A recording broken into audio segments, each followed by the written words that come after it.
دنیا ہے سنگریزوں کی اور زندگی نام ہے زندہ دلی کا. یہ دنیا ہے سنگریزوں کی اور زندگی نام ہے زندہ دلی کا. جب کوئی پتھر زیادہ درد کرے تو اس کالر کو یاد کر لینا. میرے عزیز ہم وطنوں، آج بڑے دکھ کے ساتھ میں یہ بیان کر رہا ہوں کہ کل رات میں نے 430 یوٹیوب کی ویڈیوز میں سے تقریباً 200 کے قریب ویڈیوز میں نے ڈیلیٹ کر دی. 2 سال کی محنت میں نے خود ہی اپنے ہاتھوں سے ضائع کی. وجہ کیا تھا کہ یوٹیوب کے قوانین سے ٹکرانے والی ویڈیوز جب مونیٹائز کا ٹائم آتا تو پھر میرا بھی چینل ضائع ہو جاتا. اس سے بچنے کے لیے میں نے، اور بڑا ہی دکھ ہوتا ہے جب بندہ اپنی بڑی محنت ضائع ہوتی ہوئی دیکھتا ہے، لیکن جب اپنے ہاتھوں سے بندہ اسے ضائع کرتا ہے تو پھر کچھ زیادہ ہی دکھ ہوتا ہے. لیکن جب حالات سامنے ہوں، حالات نظر آ رہے ہوں تو پھر ایسا کرنا پڑتا ہے. تو آج سے کلام اسکالر کا سلسلہ دوبارہ جاری ہو رہا ہے، اور اب انشاءاللہ میں اپنی کوئی نہ کوئی نظم یا غزل ہی اپلوڈ کیا کروں گا. یعنی قرآن مجید کا ترجمہ اور تفسیر کا سلسلہ فی الحال مکمل طور پہ بند کر رہا ہوں اور آپ کو اپنی شاعری سے روشناس کراؤں گا. 20-22 سالوں سے جو میں شاعری لکھ رہا تھا، اب دل کرتا ہے کہ وہ آپ لوگوں کے سامنے لائی جائے، اپلوڈ کی جائے، آپ سنیں اور آپ کے اندر ایک تحریک پیدا ہو.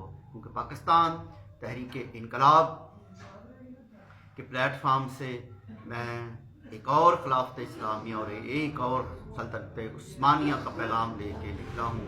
لیکن آج دکھ کی رات ہے. آج بڑے ہی دکھ کی رات ہے، کیونکہ مجھے پتا ہے کہ میں نے کل رات اپنی 2 سال کی محنت کس طرح خود ہی اس پہ پانی پھیرا ہے. لیکن کس لیے؟ ایک عزم کے لیے، ایک بڑے مقام کے لیے. کیونکہ جب بندہ گاؤں چھوڑ کے شہر آتا ہے، اس لیے آتا ہے کہ وہ کچھ کرنا چاہتا ہے. گاؤں میں رہ کے وہ مقاصد حاصل نہیں کر سکتا. جس طرح ہمارے نبی پاک صلی اللہ علیہ وآلہ وسلم نے مکہ، خانہ کعبہ کا گھر چھوڑ دیا. خانہ کعبہ کے گھر میں نماز پڑھنے کا، قیام کرنے کا، روزانہ دیدار کرنے کا کتنا ثواب ہے. لیکن میرے نبی کو چھوڑنا پڑا، مدینے آنا پڑا. جو دکھ تکلیف اس وقت انہوں نے برداشت کی ہوگی وہ وہی جانتے ہیں، ہم اس کا تعین نہیں کر سکتے.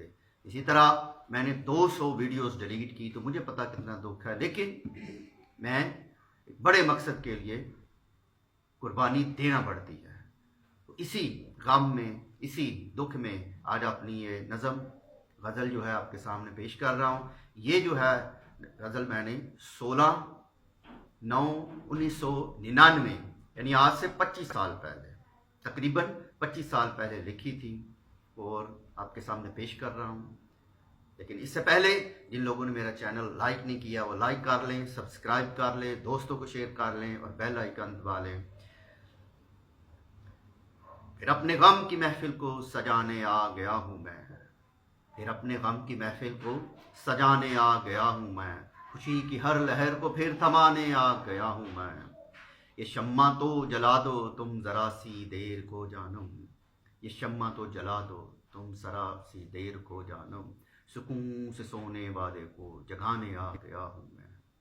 دھڑکتا تھا کبھی دل میں کسی کے بن کے میں دھڑکن، دھڑکتا تھا کبھی دل میں کسی کے بن کے میں دھڑکن، اسی کو اس کی محفل میں رلانے آ گیا ہوں میں. پلاتا تھا کبھی اپنے وہ ہونٹوں سے جو انگوری، پلاتا تھا کبھی اپنے وہ ہونٹوں سے جو انگوری، اسی کے جام اس کو پھر تھمانے آ گیا ہوں میں. نہیں آتا جنہیں چلنا کسی منزل کے رستے پہ، نہیں آتا جنہیں چلنا کسی منزل کے رستے پہ، جو پیچھے رہ گئے ان کو دوڑانے آ گیا ہوں میں. اجالا مانگتا تھا میں کبھی ان اندھی گلیوں سے، اجالا مانگتا تھا میں کبھی ان اندھی گلیوں سے، بچھڑنے والوں کو رستہ دکھانے آ گیا ہوں میں. نہیں شکوا مجھے اپنے ان ہاتھوں کی لکیروں سے. بڑے زبردست شعر ہے جی. نہیں شکوا مجھے اپنے ان ہاتھوں کی لکیروں سے، نہیں شکوا مجھے اپنے ان ہاتھوں کی لکیروں سے، دکھوں سے چھلنی دامن کو پھیلانے آ گیا ہوں میں، نہیں شکوا مجھے اپنے ان ہاتھوں کی لکیروں